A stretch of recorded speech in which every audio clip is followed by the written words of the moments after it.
think Micah Parsons said it best. And now the rest of the league is facing the consequences of the Giants' stupidity. The New York Giants aren't great at a lot of things, but screwing up any chance they had at a future is definitely one of them.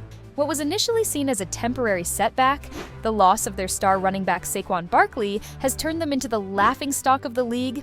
But how did we get here? The Giants haven't always been bad, so what happened? Saquon Barkley was the heart and soul of the Giants' offense. His ability to break tackles, weave through defenders, and haul in critical passes made him a dynamic weapon on the field. In 2024, he was eligible to become a free agent and shop the market. And thanks to Hard Knocks, we actually get an inside scoop on how that unfolded. All right, so I just talked to Ed Barry, and I think just mulling over this, the right thing to do is let you test the market and see what your value is. I don't want to do the franchise thing or all that stuff again. I don't want to go through that. We've both been through that. You know, if you really want to be a Giant for life and you're interested in staying here and coming back, just see what your market is and then have Ed come back to us and we'll see if we can come to an agreement. All right, I appreciate that. Does that sound good? Yeah. Can you give me your word on that, or you're not going to give us a chance? What do you mean? I'm just circling back. Yeah. I mean, I already told you where I want to be, so. Okay. The Giants front office thought they had him in the palm of their hands, but to everyone's surprise, he decided to sign elsewhere. Saquon Barkley heading to the Eagles. 3 years, $37 million. Former Giants running back Saquon Barkley has reached an agreement with the Philadelphia Eagles.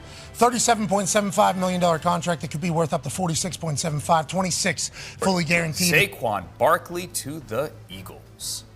Every sports news outlet was covering the story, and it didn't take long for other people like former coaches and current players to also chime in. Giants thing I don't really understand. He was their best player. For a couple $1 million more, they could have kept him, I guess.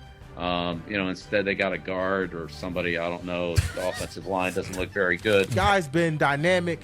He's been worth the money and more. Let's just say thank you to the Giants for their stupidity and what they accomplished in the last couple of years.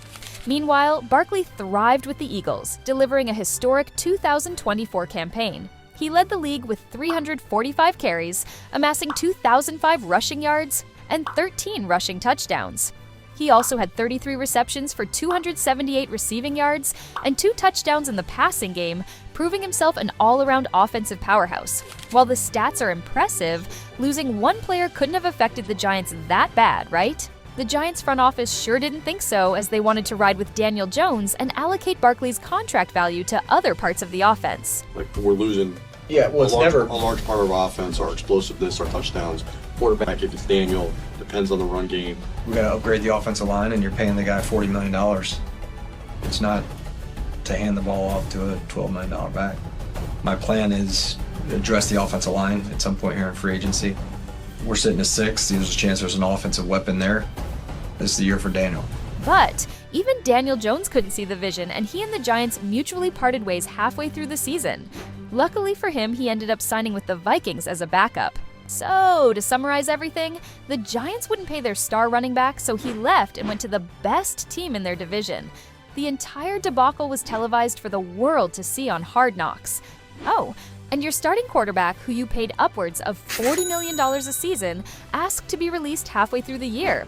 With an abysmal 2024 season currently sitting at a 3-13 record, and the fact that with their most recent win, they no longer have a shot at the #1 overall pick in the upcoming draft. Where do the Giants go from here? I think everyone in the front office needs to take a nap. I'm going to have a tough time sleeping if Saquon goes to Philadelphia, I'll tell you that. On a serious note, they have insane young talent in Malik Neighbors and Tyrone Tracy Jr., plus a ton of draft capital. Hypothetically speaking, it's extremely possible for them to rebuild their team over the next 3 to 5 years, but something tells me the Giants will screw it up like always. If there's one thing they need to understand, based on what happened in 2024, it's this. Underestimating Saquon Barkley's value is proving to be one giant mistake. So, what do you think? Will the Giants ever have a competent front office capable of making good decisions for the team? Will they be able to keep their young playmakers despite not having any talent? Or are the Giants the new NFL dumpster fire? Let me know what you think in the comments, and don't forget to like, subscribe, and turn on notifications for future videos.